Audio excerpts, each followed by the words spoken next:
Bom dia, senhores! Tudo bem com vocês?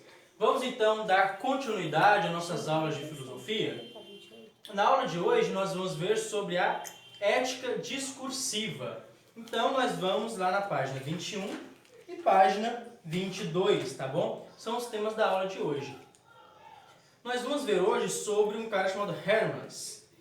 Eu acho que é isso mesmo, né? Hermas, que pronuncia o nome dele. Como todo alemão, né? A gente é um alemão de origem judaica, né? Então vocês imaginam, né? Como que pronuncia esse nome? Hermas, mais ou menos isso. Não vou ficar travando língua aqui não, vamos logo para a aula, né? Página 21. Esse cara, ele também fazia parte daquela conhecida escola de Frankfurt. Acho que nós já falamos algumas vezes da escola de Frankfurt, né? Que são aquele grupo de filósofos, grupo de estudiosos da cidade de Frankfurt, da Alemanha, né? Muitos deles, para não falar acho que muitos, não, a maioria, né? Sofreu perseguição do nazismo, tinha origem judaica, por isso tiveram que fugir, certo? Vamos lá, aqui tem uma explicação na página 21 sobre a escola de Frankfurt, tá bom? Se vocês não lembram o que é a escola de Frankfurt, leiam lá. Vamos comigo, lá no comecinho da página, então, né? Vai dizer que ele participou da chamada escola de Frankfurt, né? Responsável por estudos sobre diferentes aspectos da vida social, no período em que os acontecimentos como genocídios promovido pela Segunda Guerra Mundial e a radicalização do capitalismo, entre outros, serviu para ampliar a crítica do ideal iluminista da razão, crítica presente no pensamento de Nietzsche. Nós estamos vendo isso em sociologia, como o capitalismo vai ganhando força, vai se robustecendo depois da Segunda Guerra Mundial, né? Então aqui já faz link com a sociologia. Esse cara, ele viu isso acontecer, né? Ele percebeu então que a razão humana nem sempre levaria um caminho exato, um caminho perfeito, né? Já é uma crítica que Nietzsche fez à razão, que a razão não é um caminho mais seguro e mais exato. Nesse contexto, a ética de Hermas apresenta uma nova visão da racionalidade, considerando-a capaz de contribuir para a solução de problemas contemporâneos por meio da comunicação. Essa parte que eu li agora é muito importante, se vocês quiserem até sublinhar essa última parte. Ele queria aplicar a razão à comunicação. Então, para ele, a comunicação seria a solução de conflitos. Como nós íamos solucionar conflitos? Comunicando, falando, dialogando. Beleza? Segundo parágrafo. Habermas defende a tese de Kant, segundo a qual o ser humano deve sempre ser tomado como fim e não como meio para uma realização de qualquer interesse particular. Além disso, afirma que a reflexão ética deve se centrar na ação coletiva, a qual, por sua vez, depende da interação e do entendimento entre os indivíduos, por meio de diálogo argumentativo. Afirma ainda que os princípios morais não têm legitimidade se forem impostos ou usados para manipular ou dominar. 3 elementos desse parágrafo. Primeiro, ele também não aceita que o ser humano seja utilizado como meio para alcançar algo. Então, não posso utilizar os funcionários da minha empresa só para ganhar dinheiro e não tratá-los como seres humanos, dando a ele trabalho digno. Eu não posso, então, utilizar a vida de um ser humano, matar um ser humano para beneficiar outro ser humano. Então, o ser humano ele não pode ser meio, sempre tem que ser um fim. A ação sempre tem que terminar nele, tá bom? O bem sempre tem que ir para ele. Depois, ele vai falar que a ética deve estar centrada na ação coletiva, na interação entre os sujeitos. E ele vai fechar dizendo que só são válidas as normas que são frutos de um consenso. Lembra que nós estamos estudando ética, que são normas de comportamento, padrões de comportamento.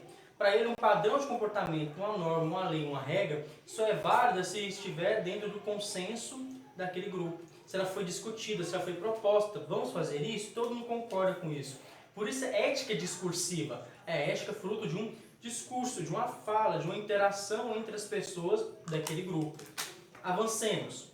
Segundo ele, as ações e as normas humanas somente podem ser avaliadas, problematizadas ou legitimadas do ponto de vista ético por meio da ação discursiva entre indivíduos e grupos, entre indivíduos ou grupos em busca de um consenso. Sempre em busca de um consenso. Algo certo ou errado se foi combinado, se foi estabelecido. Por isso, o filósofo alemão propõe uma ética discursiva, fundamentada no conceito da razão comunicativa.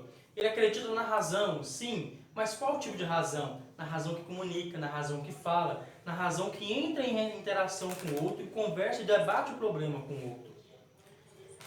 Essa corresponde à aplicação da racionalidade em contextos dialógicos para se analisar e avaliar a validade e a legitimidade das ações e normas. Então, aqui embaixo ele vai colocar 3 pontos que são necessários para que aconteça essa ação argumentativa. Para que essa ação argumentativa, a fim de propor normas, seja válida. Quais são esses 3 pontos? Todos os indivíduos são iguais, capazes de falar e participar do discurso. Então a fala de todos tem o mesmo peso, a fala de todos tem a mesma validade, a fala de todos deve ser ouvida. Todo indivíduo deve ser capaz de opinar e interagir e contribuir para a formação das normas sociais, para a formação da ética. Todos os indivíduos podem expressar livremente suas convicções e problematizar as convicções expressas pelos seus pares, ou seja, pelos outros. Então todo indivíduo ele tem total liberdade para falar o que ele quiser e também para questionar tudo que os outros disseram. Então é essa a questão da liberdade. E terceiro, é importante que os indivíduos não sofram pressão do sistema político ou econômico ou qualquer outra forma de coação. Eles são livres para falar o que quiserem, são livres para questionar e não podem sofrer nenhum tipo de pressão pelo sistema econômico, sistema político, nem do seu meio, tá bom? Então vamos para a página 22. Aqui na página 22 tem um texto dele que ele vai, um texto próprio dele, né, do autor, que ele vai tentar exemplificar isso. É importante vocês terem em mente que a solução para ele está na comunicação, no comunicar, no expor o problema, no falar sobre o problema, no conversar sobre o assunto. E todos participarem desse assunto, todos conversarem sobre esse problema. Assim a gente vai achar soluções de conflitos. Depois, são válidas as normas que são frutos de um consenso, imposições é válido. E aqui a gente viu que as pessoas devem ter liberdade. Só que uma vez que a sociedade entrou em consenso em relação a um determinado assunto, essa liberdade pessoal então ela deve estar associada ao consenso. Então a gente debateu o assunto, decidimos isso, então a pessoa tem que se submeter àquela regra, se submeter àquela norma social, àquela norma ética, que foi decidida pela maioria, foi decidida em consenso.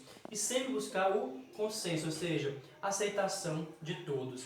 Então a liberdade pessoal é importante? Sim, mas ele deve estar vinculado ao consenso, à obediência daquilo que foi decidido. Tá certo? E é mais ou menos isso que esse texto aqui vai estar falando. É claro que vocês vão ler esse texto aqui, né? Como sempre peço, vocês vão ler esse texto e vão tentar responder a questão 1 e a questão 2 da página 22, tá certo, meninos? Como outra tarefa que para vocês fazerem, além daquelas 2 questões, vocês vão responder mais essas 2 perguntas, tá bom? Primeiro, quais são os princípios para funcionamento da ética discursiva? Quais são então os princípios que proporcionam a validade da ética discursiva e seu bom funcionamento? E 2, explique a ética discursiva, né? O que é a ética discursiva? Como que ela acontece? Como que ela procede, né? Como que é esse acontecimento? Tá certo, gente? Então, página 22 e página 21, número 1 e 2.